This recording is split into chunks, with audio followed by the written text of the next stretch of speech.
Pandemi hampir berlalu, namun menyisakan persoalan baru. Kasus diabetes anak meningkat 70 kali lipat akibat pola makan tinggi, gula, dan gaya hidup kurang aktif pada anak-anak.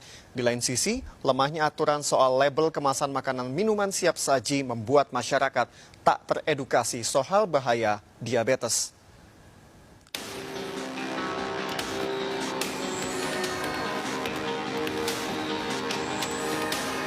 Pemirsa, Ikatan Dokter Anak Indonesia telah mengeluarkan data terbaru yang memprihatinkan, di mana sebesar 2/100.000 anak mengalami diabetes dalam 13 tahun terakhir.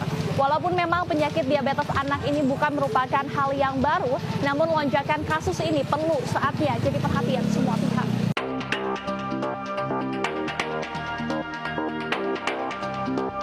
Gaya hidup kurang aktif dan pola makan tinggi gula menjadi dua pemicu besar kasus diabetes. Sayangnya pada anak-anak, banyak kasus diabetes lambat terdeteksi akibat kurangnya kesadaran soal seluk-beluk pencegahan diabetes, termasuk soal tak paham berapa takaran gula yang diperbolehkan. Di saat bersamaan, masyarakat dibombardir dengan maraknya minuman kekinian mengandung pemanis buatan yang memicu kadar gula tinggi. Tahu nggak sih Pak, berapa gram maksimal gula yang boleh dikonsumsi per harinya minimal? Nggak tahu saya.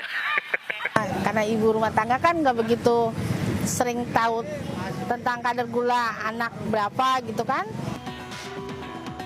Memang tak sepenuhnya salah konsumen.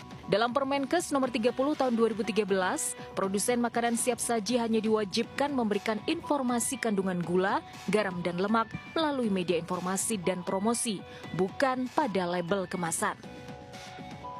Nah, karena tak diwajibkan, maka banyak produsen minuman siap saji tak mencantumkan kandungan gula dalam produknya. Padahal menurut WHO, anak-anak di bawah 4 tahun tidak boleh mengkonsumsi gula tambahan.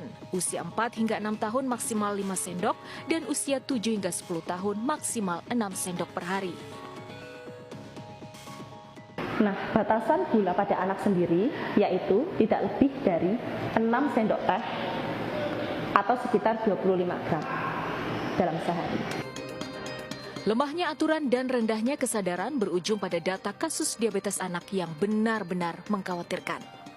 Pemirsa, Ikatan Dokter Anak Indonesia ini telah mengeluarkan data terbaru sebanyak 1.645 anak terjangkit diabetes per Januari 2023, di mana prevalensinya ini sebesar 2/100.000 anak dan naik 70 kali lipat dibandingkan pada tahun 2010, yakni sebesar 0,028/100.000 anaknya. Dan memang untuk pengidap diabetes sendiri, 60% kebanyakan anak perempuan, dan dari segi usia ini 46% ada di usia 10 hingga 14 tahun, sementara untuk 31% ini ada di usia 14 tahun ke atas. Dari 15 data kota di seluruh Indonesia yang mengidap diabetes sendiri, paling banyak ada di Jakarta dan juga Surabaya.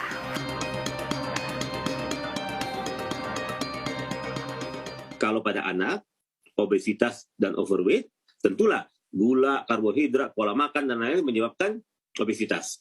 Akhirnya terjadi resistensi insulin, akhirnya terjadi diabetes. Kalau ketika HbA1c-nya di atas 9, dia harus dapat insulin juga, tapi dengan bisa obat minum juga. Dari Jakarta, Dilami Aulia, Zulkarnain, iNews melaporkan.